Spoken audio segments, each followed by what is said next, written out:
എന്തുകൊണ്ടാണ് വെള്ളാപ്പള്ളിക്ക് മുസ്ലിം മതവിശ്വാസികളോടും മുസ്ലിം ലീഗിനോടും ഇത്രയും വലിയ വിദ്വേഷം? ലീഗിന്റെ വക്താവായിട്ടാണല്ലോ സതീശൻ നിൽക്കുന്നത്. അതുകൊണ്ട് സതീശൻ എപ്പോഴും ഇത്തരം ധൈര്യവും തൻ്റെ ഇടവും കൊടുത്ത് എന്തും പറയേണ്ടതായിട്ട് പിന്നിലെ ശക്തി ആരാണ്? ലീഗാണെന്ന് എല്ലാവർക്കും അറിയാവുന്ന കാര്യമാണ്. ലീഗ് അങ്ങനെ ഒരു അഭിപ്രായം പറയാൻ പാടില്ലായിരുന്നു. കോൺഗ്രസിൽ ആരാണ് ആകേണ്ടതെന്ന് ഘടകകക്ഷിപ്പെട്ട ലീഗിനെ കൂട്ടുള്ള ആളുകൾക്ക് പറയാമോ?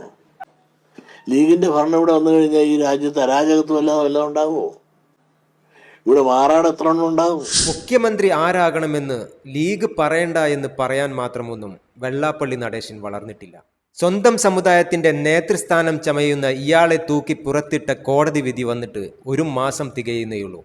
അതായത് SNDP എന്ന് പറയുന്ന കമ്പനിയുടെ മറവിൽ വലിയ സാമ്പത്തിക തട്ടിപ്പ് നടത്തിയ ഇയാളെ സ്വന്തം സമുദായത്തിന്റെ നേതൃസ്ഥാനത്ത് നിന്ന് വരെ തൂക്കി പുറത്താക്കിയിരിക്കുന്നു എന്നർത്ഥം. ഒരു കാര്യം സത്യമാണ്, മുസ്ലിം സമുദായത്തിനും ലീഗിനുമെതിരെ വർഗീയ വിഷം ചീറ്റിയാൽ മാത്രമേ വെള്ളാപ്പള്ളി നടത്തിയ സാമ്പത്തിക തട്ടിപ്പിന് കവചമൊരുക്കാൻ CPM-ഉം BJP-യും കൂടെ നിൽക്കൂ എന്ന അതിബുദ്ധിയാണ് വെള്ളാപ്പള്ളി ഈ കാട്ടിക്കൂട്ടുന്നത്. കൂടെ VD സതീശൻ മുഖ്യമന്ത്രിയായാൽ താൻ അകത്താകുമെന്ന പൂർണ്ണ ബോധ്യവും വെള്ളാപ്പള്ളിക്കുണ്ട്. ഇനി നമുക്ക് കൂട്ടി വായിക്കാം. വെള്ളാപ്പള്ളി നടേശന് മുസ്ലിം സമുദായത്തോടും ലീഗിനോടും VD സതീശനോടുമുള്ള ദേഷ്യത്തിന് പിന്നിൽ എന്താണ് എന്ന്. ലീഗ് മുഖ്യമന്ത്രി പദം വരെ ഏറ്റെടുത്തിട്ടുണ്ട്. CH മുഹമ്മദ് കോയ സാഹിബ് അതുപോലെ തന്നെ ആഭ്യന്തരമന്ത്രിയായിട്ടുണ്ട്. അന്നൊന്നും ഇവിടെ യാതൊരു കുഴപ്പമുണ്ടായിട്ടില്ല.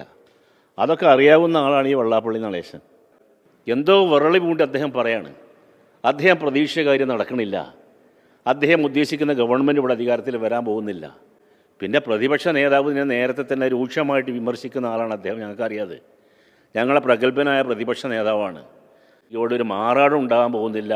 ഒന്നും ഉണ്ടാക്കാൻ വേണ്ടി വെള്ളാപ്പള്ളിയെ പോലത്തെ ആൾക്കാർ ശ്രമിച്ചാൽ അവരെ പിടിച്ച് ഞങ്ങൾ കൂട്ടിയിടുകയും ചെയ്യും. ഒരു സംശയം വേണ്ട.